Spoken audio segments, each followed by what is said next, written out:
নমস্কার বন্ধুরা, আমিষ ফেলের নিরামিষ পরিবারে আপনাদের স্বাগত। আজকে একটা কাঁকরোলের অসাধারণ স্বাদের রেসিপি নিয়ে চলে এসেছি, কাঁকরোলের ঝাল। আপনারা এই ঝালটা অবশ্যই রান্না করে ভাত দিয়ে খাবেন, গরম ভাত দিয়ে। এটার স্বাদ অপূর্ব। কাঁকরোল নিয়ে নিয়েছি 500 গ্রামের মতন, এইভাবে ছোট ছোট করে কেটে নিয়েছি আর মাঝখানের দানাগুলো বাদ দিয়ে দিয়েছি। টমেটো নিয়েছি কুচিয়ে, পোস্ত নিয়েছি 2 চামচ, 2 চামচ হলুদ সর্ষে নিয়েছি আর 4টে কাঁচা লঙ্কা নুন দিয়ে বেটে নেব। আদা কাঁচা লঙ্কা বাটা নিয়েছি, নুন নিয়েছি, চিনি নিয়েছি, আর লাগবে হলুদ আর সর্ষের তেল। এই উপকরণগুলো লাগছে। এবার একটা কড়া বসিয়ে দিলাম, কড়াইয়ে সর্ষের তেল গরম করতে দিলাম। সর্ষের তেলটা যখন খুব ভালোভাবে গরম হয়ে যাবে তখন ওর মধ্যে আমি কালো জিরে ফোড়ন দেব।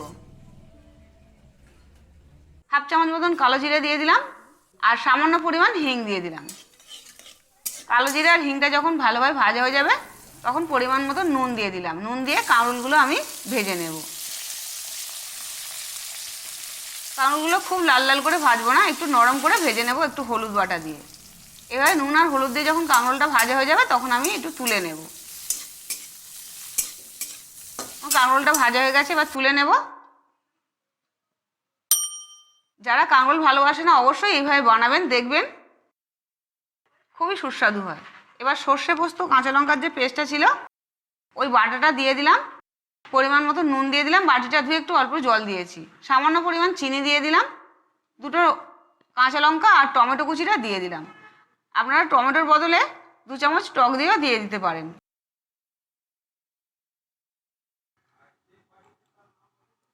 হলুদ বাটা দিয়ে দিলাম, আদা বাটা আর কাঁচা লঙ্কা যে বাটা ছিল ওই বাটাটা দিয়ে দিলাম 1 চামচের মতন, দিয়ে ভালো করে মিশিয়ে নিলাম। মিশিয়ে নিয়ে এতে পরিমাণ মতন 3-4 চামচ মতন আমি সর্ষের তেল দিয়ে দেব। সর্ষের তেল দিয়ে দিলাম, দিয়ে এবার ভাজা কাঁকরোলগুলো এই বাটিতে আমি দিয়ে দেব। দিয়ে এই কাঁকরোলের বাটিটা আমি ভালো করে মিশিয়ে নিই। বাটিটা আমি ঢাকা দিয়ে মিনিট 10-12 মতন আমি এটা ভাপিয়ে নেব। আপনারা অবশ্যই এইভাবে বানাবেন আর আমাকে কমেন্ট করে জানাবেন আপনাদের কেমন লাগলো।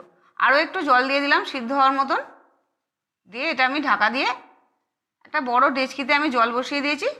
ওই ডেচকির মধ্যে একটা স্ট্যান্ড বসিয়ে এটা আমি 10-12 মিনিটের মতন ভাপিয়ে নেব।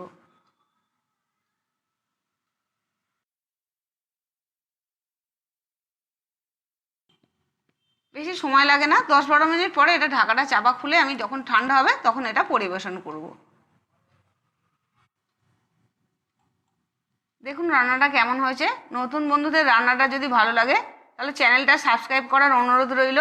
আর পুরনো বন্ধুদের অনেক অনেক ধন্যবাদ আমার পাশে থাকার জন্য। যারা কাঁকরোল খায় না অবশ্যই এইভাবে বানাবে আর আমাকে কমেন্ট করে জানাবেন কেমন লাগলো। আবার ফিরে আসবে এরকম নতুন নতুন রান্না নিয়ে। নমস্কার।